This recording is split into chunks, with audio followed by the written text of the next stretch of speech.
Bom, então, o que vai acontecer em 2024? O que já está acontecendo em 2024 que a gente precisa estar ligado? Porque em 2023 não era assim ainda. Primeiro, desdobramento e otimização de ads. Muita gente, quando a gente vem conversar com a gente sobre transformação digital, vai no Tempo Educação procurar curso, etc., fala assim: desdobramento com IA não tem consistência de identidade visual, não segue o KV, embaralha o meu logo todo, some com as letras, depois dá mais trabalho de arrumar ainda, eu tenho que fechar o arquivo, é o caos.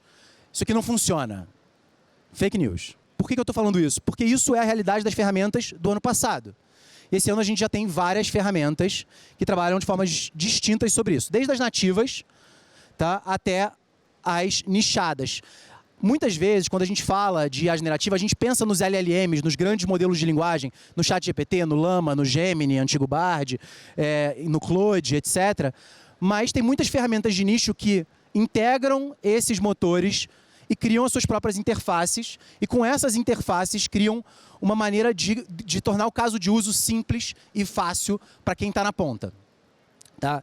Esse é o caso, por exemplo, de desdobramento de anúncios. Então a gente tem um case aqui da Coisa Bela, que teve um resultado de 50% de aumento no ROI de anúncios criados por IA, com 12% de diminuição no investimento total, e ali um testemunho do diretor de marketing da Coisa Bela, falando que não quer nunca mais trabalhar com anúncios criados por seres humanos. Isso significa que eu não deveria ter revisão, que eu não deveria ter uma análise crítica? Claro que não. Toda vez que a gente trabalha com IA, a gente deve ter análise crítica, a gente deve ter revisão, evidentemente. Mas isso não significa que eu não possa automatizar 80% do processo, certo? Então aqui a gente tem um videozinho que deve estar entrando aí para vocês, mostrando a ferramenta nativa do Google, versionando peças a partir de prompts, mudando linguagem, mexendo de diferentes formas.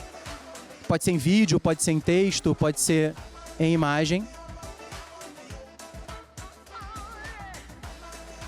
E é um exemplo banal de como é que faz isso. O Google é o único que faz isso nativamente? Não, a gente tem várias outras ferramentas que fazem isso. Eu vou mostrar para vocês já que eu prometi um toolbox. É isso que a gente vai ver aqui na sequência.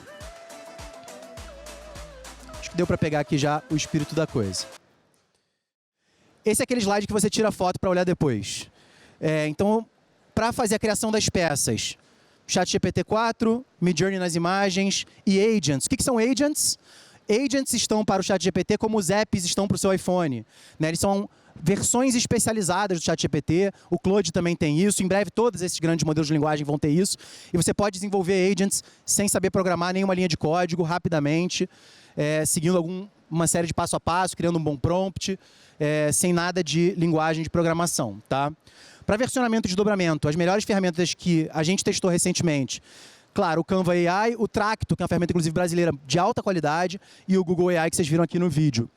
Não existem outras? Claro que existem. Lá no Instagram do Templo tem uma galera postando hoje outras ferramentas, mas eu não testei, eu estou trazendo para vocês as que eu considero que, nesse momento, estão mais prontas para você fixar. Essa é a minha identidade visual, essas são minhas cores, minhas fontes, meu logo, meu KV funciona assim, agora desdobra com essas variáveis aqui. Aí ele vai lá e desdobra para você. E a gente sabe que desdobramento é uma coisa que toma muito tempo de quem está produzindo peças, de quem está produzindo campanha, de quem está testando anúncio, etc, etc, etc. Bom, segundo caso de uso que você precisa usar em 2024 para aproveitar essa oportunidade de assimetria temporária de produtividade. Tá? É o caso dos AI Agents, como eu estava falando, assistentes especializados. Tá?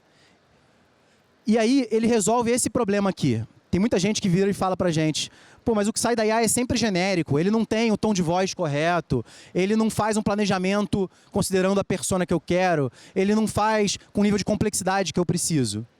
Fake news. Faz sim, desde que você saiba criar agentes e integrar agentes. Tá? Aqui a gente tem um caso de um AutoGPT, ou seja, uma sequência de vários agentes integrados e conectados, criado há um ano atrás, antes da solução de agente GPT integrada ao ChatGPT.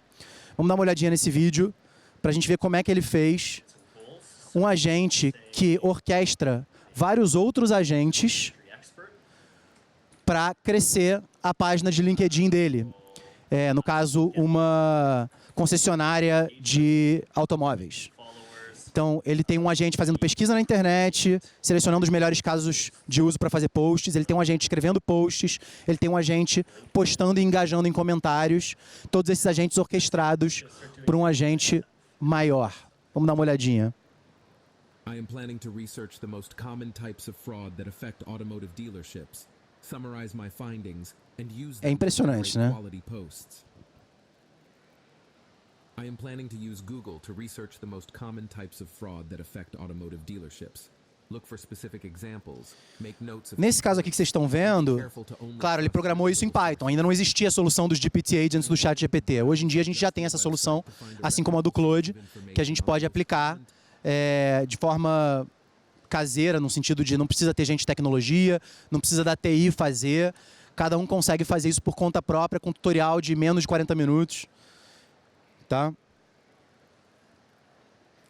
Então isso aqui indica pra gente muito do que é o futuro da IA generativa no marketing, que é o text to action, né?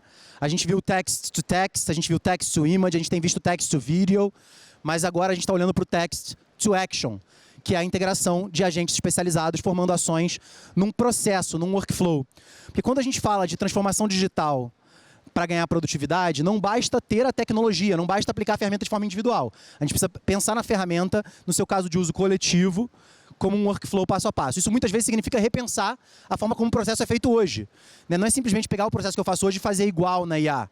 É pensar como é que eu posso repensar o processo dentro do uso de IA para que eu aproveite o tempo humano para dar um diferencial criativo real, um diferencial estratégico real e não simplesmente replicar aquela mesma coisa. A criatividade é a capacidade de ter novas ideias, certo?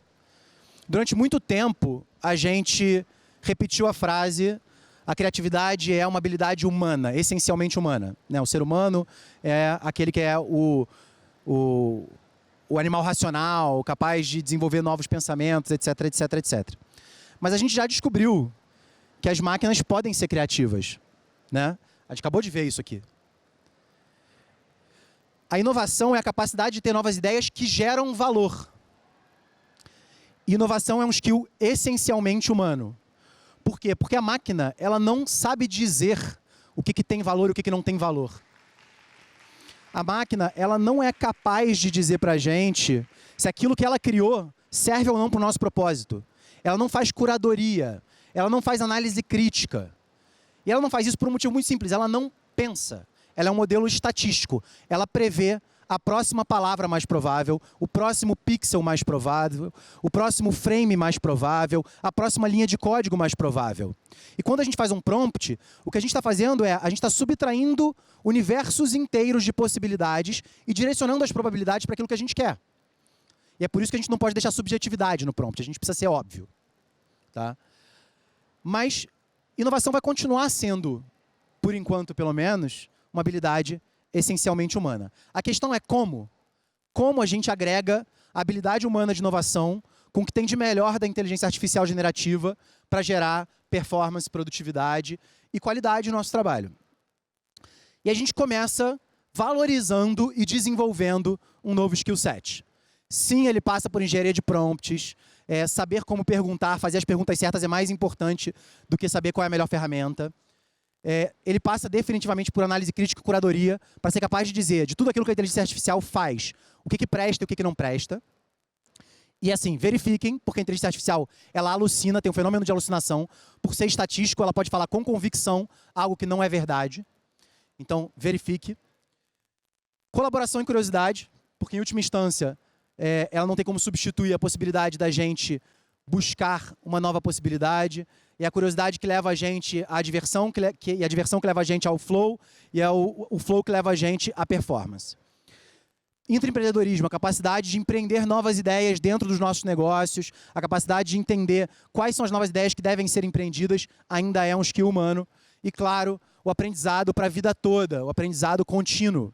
A máquina aprende, mas ela não sabe o que ela está aprendendo, ela não sabe por que ela está aprendendo. Quando a gente aprende porque a gente está curioso, porque a gente quer saber mais, e essa motivação é algo que a máquina nunca vai ter.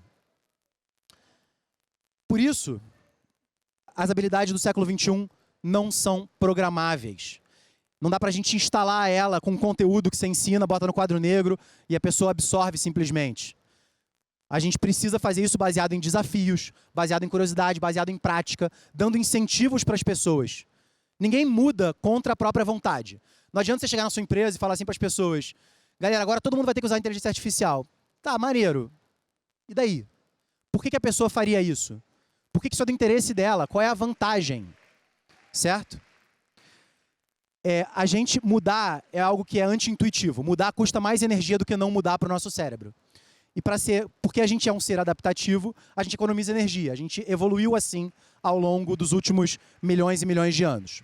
Tá? Então a gente precisa dar esses incentivos e a gente precisa fazer uma abordagem centrada no humano. Uma abordagem que pare e pergunte para as pessoas: que casos de uso são mais importantes para você? O que você quer testar? E bote os times com as regras de experimentação para que eles possam descobrir quais dessas ferramentas e quais desses workflows estão funcionando melhor para o seu negócio, para aquele time, para aquele momento, e possam trocar uns com os outros em rituais recorrentes.